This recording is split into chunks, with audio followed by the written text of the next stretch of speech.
Hi, this is Ryan Lawler with TechCrunch TV. I'm here at the Lyft Community Meetup. It's the first of its kind being held in Los Angeles. The company is basically rallying support after it was hit by a cease-and-desist order from the City Transportation Department here. So they've gathered together some drivers, some passengers, community members to talk about why they love Lyft and why they hope that it sticks around. So we're going to go inside and talk to some folks.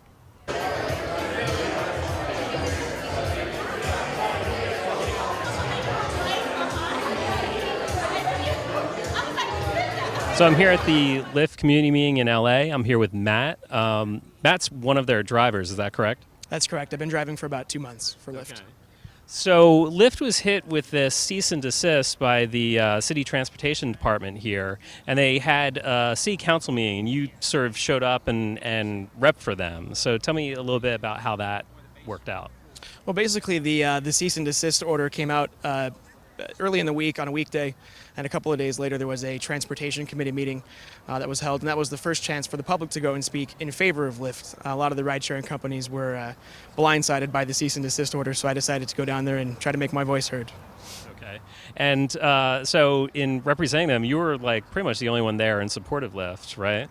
Yeah, that's correct. When I walked in, there were a lot of older men wearing black pants and white shirts, and I quickly realized they were all cab drivers. So as far as I'm aware, I think I was the only one that went.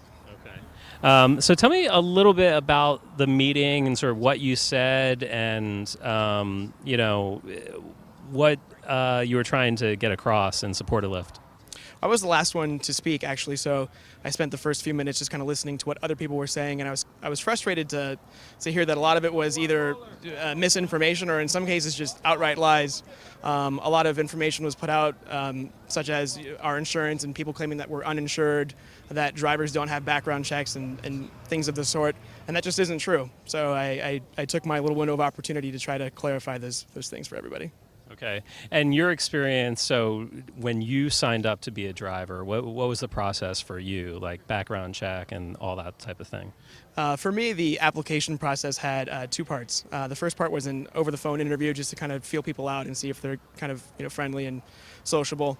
The second part was actually in the office where it's just like any other job where they take down your social security number, your personal information, your tax information.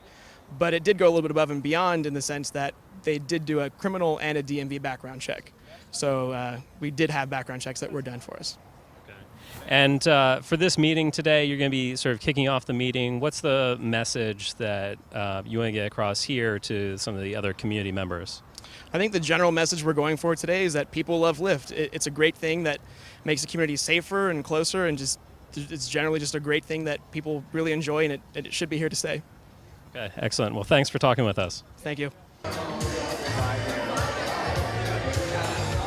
Here with Laura, who after Lyft was hit with this cease and desist, you started a blog and I think a Twitter handle and started to rally the community from like the passenger side. So tell me a little bit about sort of what you had started there. Okay, yes, I started a blog. It's called Keep LA Lyft Alive, and I am LA Lyfter on Twitter. And I started this blog basically because I am an avid Lyft passenger myself. I've had a lot of just great positive experiences with using Lyft. So it really, when the cease and desist, when I heard about that and I read it in the news and everything, it was like someone breaking up with me. It's like, no, Lyft can't go away. So I wanted to do my part. I've gotten to know a lot of the Lyft drivers. I've had repeat Lyft drivers. That's how much I use them. So it was something that was important to me. So I started this blog just to kind of share my story, and then I started the Twitter handle to go with it. And I didn't know that it would, take off like it did, but apparently Lyft has a lot of supporters because, now there's a pretty big following. I mean, it's been a couple of weeks now, and there's over 2,000 followers.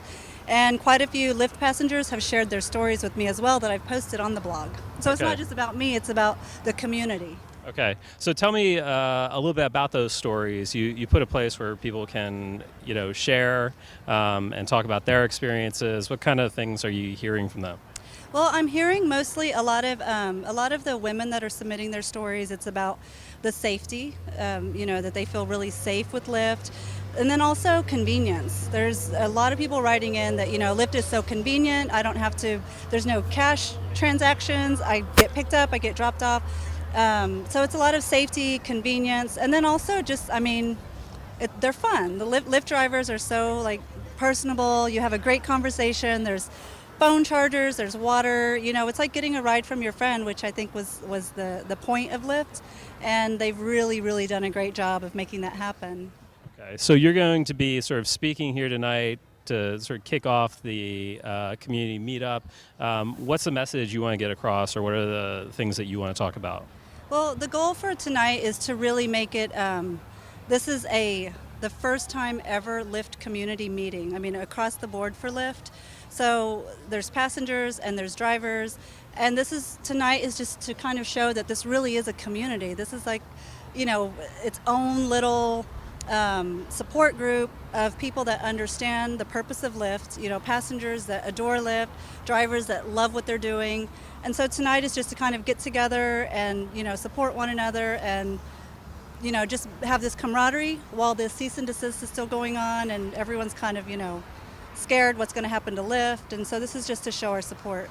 Okay, excellent. Well, thanks for talking with us. Oh, thank you. And I think that's the beauty of Lyft, of interacting with so many different people, and you create such a unique experience in your vehicle. And I share with my passengers all the time that I think it's a great experience because you can't replicate it anywhere else. Whereas if you're talking to someone at a bar, you just talk to somebody randomly on the street or wherever you have it, there's kind of social guidelines that are put in place, not by us, but just by society, of course. But when you get in your car, you kind of the awkwardness is completely removed, and you just get in and you guys can talk about whatever. And so just, my whole experience is that I'm actually very grateful and appreciative of being able to rediscover the essence of LA and to see just how diverse and kind of unique and beautiful this community is. So Lyft love forever, and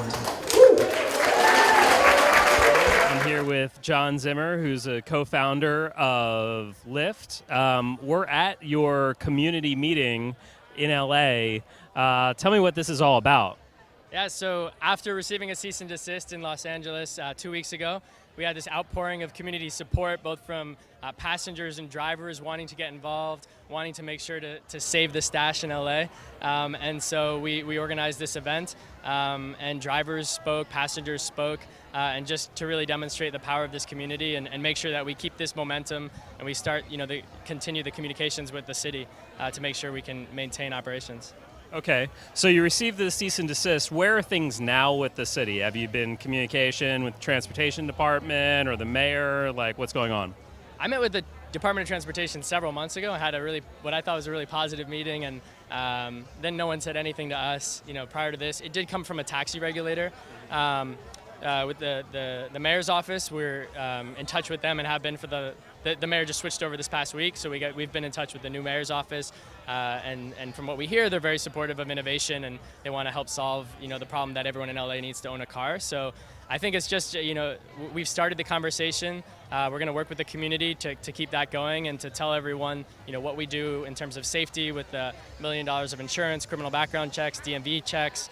And why people really care about this service. They need more affordable transportation and community-based transportation in Los Angeles. Okay, so tell me about the community support and outside of this meetup, what's been going on? What have you heard from drivers or passengers since this cease and desist came down? So one thing, people have been using the service more to show their support. There's been hundreds, if not thousands, of phone calls and emails to both the mayor's office and the city council. There's been things that have been happening organically, such as one woman, Laura, who is here tonight, who started her own blog, LA Loves Lyft, and got 1,000 followers on Twitter within 24 hours. There's other really passionate users who weren't able to get around as easily prior to Lyft, and have really taken up the cause and are have met with the mayor on his first day in office. And so those are some of the stories, and it's just been really incredible to watch the community come together. Okay, so outside of the community aspect of rallying people against the cease and desist, do you plan on doing this type of thing more often? getting together with communities like either in San Francisco or Seattle or other cities that you operate in, even if there isn't a regulatory issue? Yeah, of course. I mean, that's a big part of Lyft is this sense of community in, the connections that drivers and passengers are having. And so we've been doing, hangouts with drivers and passengers. It's always kind of been part of our history, and we'll keep doing it. This is kind of new for us to do it in response to a cease and desist, but no, this is, part of our culture to begin with. And so right now, LA was your second city. You're in 6 cities, I believe. So, I mean, what's next? Like, how fast do you actually grow from here? Yeah, I mean, we're gonna continue rolling out new cities as fast as we can maintain this type of community and this type of quality service, so that you get quick rides, safe rides, efficient rides, affordable rides. So no numbers, but we'll be rolling out as fast as we can. Okay, thanks for being with us. Yeah, thanks for coming.